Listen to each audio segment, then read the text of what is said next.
सौर ऊर्जा प्रणाली एक मोठी गुंतवणूक आहे, बरोबर? पण विचार करा, तिची जी काही कार्यक्षमता आहे ना, ती पूर्णपणे आणि माझं ऐका पूर्णपणे तिच्या योग्य देखभालीवर अवलंबून असते. जर आपण योग्य काळजी घेतली नाही तर हीच फायद्याची गुंतवणूक तोट्याची ठरू शकते. 25% हा आकडा खूप महत्वाचा आहे. फक्त विचार करा, केवळ पॅनल अस्वच्छ असल्यामुळे आपण आपल्या संभाव्य बचतीपैकी जवळपास पाव हिस्सा अक्षरशः फेकून देत आहोत. हो, कारण जेव्हा कार्यक्षमता 25% कमी होते तेव्हा नेमकं हेच घडतं. हे वाक्य बघा, सौर प्रणाली हे बसवा आणि विसरून जा असं उपकरण नाही. ते तुमच्या छतावरचा एक हाय व्होल्टेज पॉवर प्लांट आहे. आणि हा मुद्दा खरंच खूप महत्त्वाचा आहे. आपण अनेकदा काय करतो, आपल्या सौर प्रणालीला घरातील फ्रिज किंवा टीव्ही सारखं एक साधं उपकरण समजतो. पण खरं तर तो आपल्या डोक्यावर असलेला एक चक्क सक्रिय वीज जनरेटर आहे. हा दृष्टिकोन बदलणं आणि स्वीकारणं हेच त्याच्या दीर्घायुष्यासाठी आणि आपल्या सुरक्षिततेसाठी अत्यंत गरजेचं आहे. तर मग प्रश्न हा आहे की अशा कोणत्या नकळत होणाऱ्या चुका आहेत ज्यामुळे ही गुंतवणूक पैसे तर गमावतेच पण असुरक्षितही होते. चला आता आपण त्याच काही मोठ्या चुका पाहणार आहोत ज्या आपल्यापैकी बरेच जण नकळतपणे करतात. ओके, तर आता बघूया 7 अशा महागड्या चुका म्हणजे काय करू नये. आपण अशा चुकांपासून सुरुवात करूया ज्या अगदी सामान्य आहेत पण त्या खूप महागड्या ठरू शकतात. गंमत म्हणजे यापैकी अनेक गोष्टी आपल्याला अगदीच निरुपद्रवी वाटतात पण त्यांचे परिणाम ते खूप गंभीर असू शकतात. पहिली आणि सर्वात मोठी चूक, पॅनेलवर चालणे. हो, ही कदाचित सर्वात सामान्य आणि सर्वात जास्त नुकसानकारक चूक आहे. बरेच लोक काय करतात, स्वच्छतेसाठी थेट पॅनेलवर चढून जातात. पण त्यांना हे माहीतच नसतं की ते असं करून एक अदृश्य पण खूप मोठं नुकसान करत आहेत. या मायक्रो क्रॅक्सची गंमत काय आहे माहितीये? ते आपल्याला उघड्या डोळ्यांनी दिसतच नाहीत, पण आतल्या आत ते हळूहळू सौर सेल तोडत राहतात. आणि याचा परिणाम काय होतो? पॅनलची वीज निर्माण करण्याची क्षमता ती कालांतराने सतत कमी होत जाते.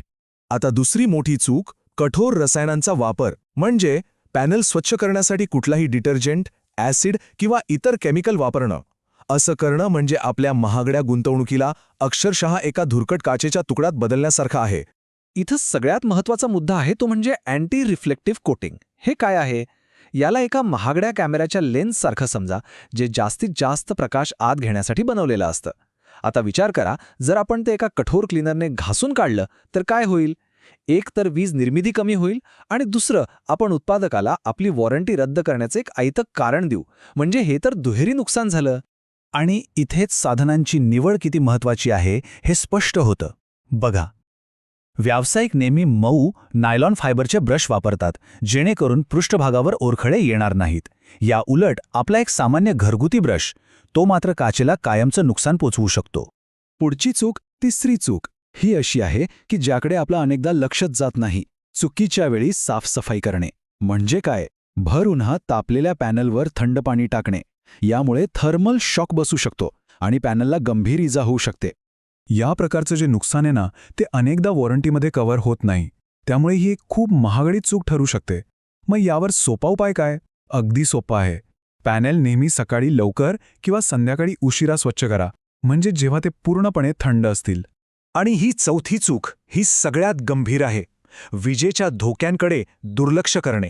एक गोष्ट कधीही विसरू नका, आपण एका चालू वीज प्रकल्पाशी काम करत असतो. साफसफाईच्या वेळी जर योग्य ती काळजी घेतली नाही तर विजेचा धक्का लागण्याचा जबरदस्त धोका असतो. 400 पेक्षा जास्त व्होल्ट्स. हो, एका सामान्य निवासी सौर प्रणालीमध्ये 400 व्होल्टपेक्षा जास्त धोकादायक डीसी करंट असू शकतो. आणि लक्षात ठेवा, हा करंट आपल्या घरातील सामान्य एसी करंटपेक्षा खूप खूप जास्त धोकादायक असतो. म्हणूनच प्रणाली बंद केल्याशिवाय आणि योग्य माहितीशिवाय वायरिंगला कधीही आणि म्हणजे कधीही हात लावू नका.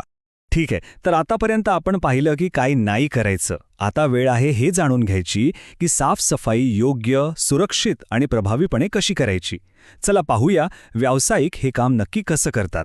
ही प्रक्रिया तशी सोपी आणि प्रभावी आहे, पण यातले काही टप्पे अत्यंत महत्त्वाचे आहेत आणि ते अनिवार्य आहेत. सगळ्यात पहिलं म्हणजे सिस्टीम बंद करणे.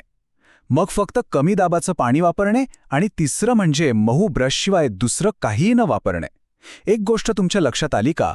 या यादीत कुठेही रसायनं नाहीत, कारण बहुतेक वेळा शुद्ध पाणीच पुरेसं असतं. आणि हे बघा, व्यावसायिक स्वच्छतेमध्ये पाण्याची गुणवत्ता सुद्धा किती महत्वाची असते. जर जास्त क्षार असलेलं पाणी वापरलं ना, तर पॅनेलवर एक पांढरा थर जमा होऊ शकतो, ज्यामुळे त्यांची कार्यक्षमता हळूहळू कमी होते. म्हणूनच व्यावसायिक नेहमी कमी खनिज असलेलं म्हणजे शुद्ध पाणी वापरण्याचा आग्रह धरतात. पण एक मिनिट, खरी व्यावसायिक देखभाल म्हणजे फक्त साफसफाई नाही, ती तुमच्या संपूर्ण प्रणालीची एक प्रकारे हेल्थ चेकअप असते, जेणेकरून छोट्या छोट्या समस्या त्या मोठ्या आणि महागड्या होण्याआधीच आपल्या लक्षात येतात. एक व्यावसायिक तपासणीमध्ये या सगळ्या गोष्टी तपासल्या जातात. एक सैल झालेला बोल्ट, कुठे लागलेला गंज किंवा प्राण्यांनी कुरतडलेली वायरिंग, या सगळ्या गोष्टी म्हणजे संभाव्य आपत्त्या आहेत. अगदी एखादं अस्पष्ट झालेलं सुरक्षा लेबलसुद्धा आणीबाणीच्या वेळी मोठं संकट ठरू शकतं. म्हणूनच ही सविस्तर तपासणी इतकी आवश्यक आहे. तर आत्तापर्यंत आपण बरीच माहिती घेतली. या सगळ्याच्या आधारावर आता आपल्यासमोर एक महत्त्वाचा प्रश्न उभा राहतो: साफसफाई व्यावसायिकांकडून करून घ्यावी की स्वतः करावी?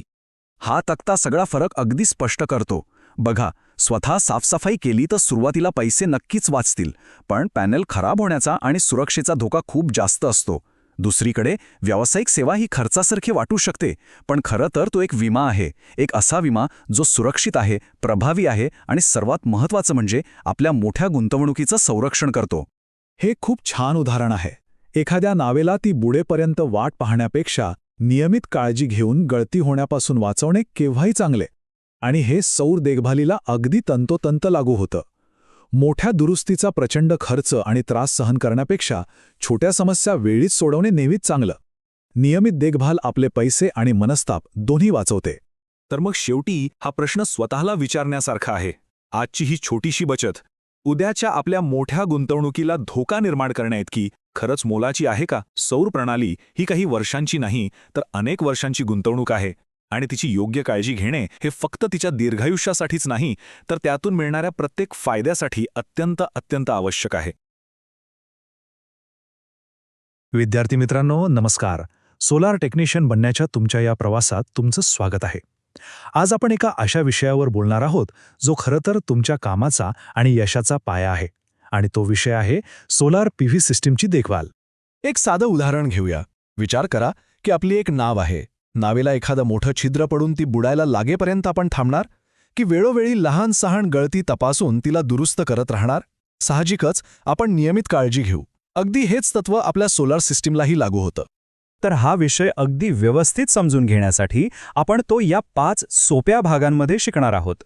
चला तर मग सुरुवात करूया. चला आपल्या पहिल्या भागाकडे वळूया.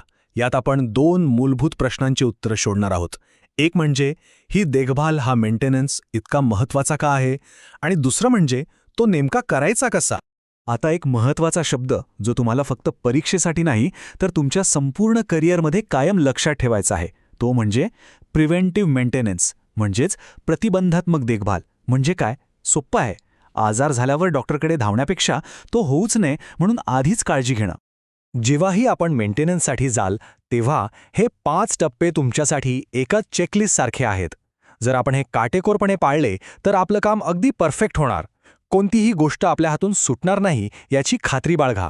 आता आपण सिस्टीमच्या त्या भागांकडे वळूया जे 24 तास 7ही दिवस ऊन, वारा आणि पाऊस झेलत असतात. हो, अगदी बरोबर. आपण बोलतोय सोलर पॅनल्स आणि वायरिंगबद्दल.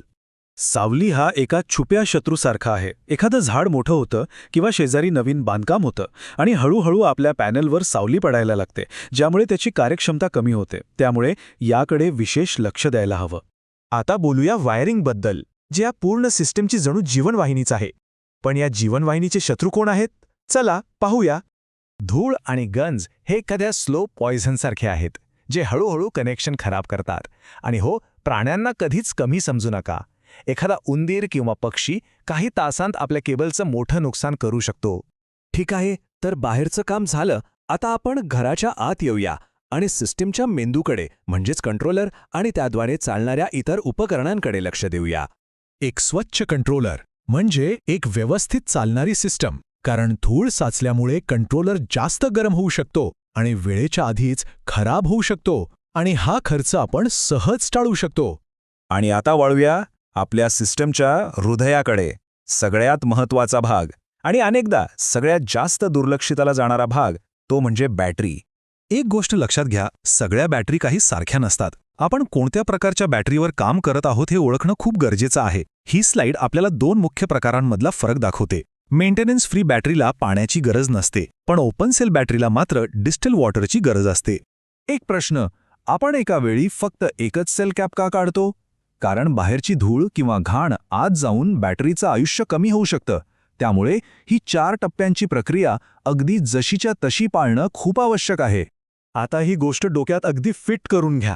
परीक्षेसाठी तर ही महत्त्वाची आहेच, पण तुमच्या कामासाठी त्याहूनही जास्त. ओपन सेल बॅटरीमध्ये फक्त आणि फक्त डिस्टिल्ड वॉटर वापरायचं. साधं नळाचं पाणी किंवा पावसाचं पाणी म्हणजे बॅटरीसाठी विष आहे. ते बॅटरीला कायमचं खराब करून टाकेल. तर आपण तपासणी केली, दुरुस्ती केली, म्हणजे आपलं काम संपलं का? नाही. आता येतो कदाचित सगळ्यात महत्त्वाचा टप्पा, आणि तो म्हणजे डॉक्युमेंटेशन, म्हणजेच आपण केलेल्या कामाची नोंद ठेवणं. या नोंदींना तुम्ही एका डिटेक्टिव्हच्या नोट समजा. जोपर्यंत सगळं ठीक आहे तोपर्यंत त्यांचं महत्त्व वाटत नाही, पण ज्या क्षणी सिस्टममध्ये बिघाड होतो तेव्हा याच नोंदी आपल्याला खरा प्रॉब्लेम शोधायला मदत करतात. हा तक्ता आपल्याला दाखवतो की कोणत्या गोष्टीची तपासणी किती वेळा करायची आहे. जरा नीट बघा, यात सगळ्यात जास्त लक्ष कोणत्या घटकावर द्यायला सांगितलं आहे? बरोबर, बॅटरीवर. तिची तपासणी दर महिन्याला करायला हवी. सरतेशेवटी सगळं एकाच गोष्टीवर येऊन थांबतं. आपल्याला एक अशी सिस्टीम हवी आहे जी वर्षानुवर्ष टिकेल, की अशी जी सतत बंद पडेल आणि डोकेदुखी बनेल? निवड आपली आहे, आणि त्या निवडीची सुरुवात होते नियमित देखभालीपासून.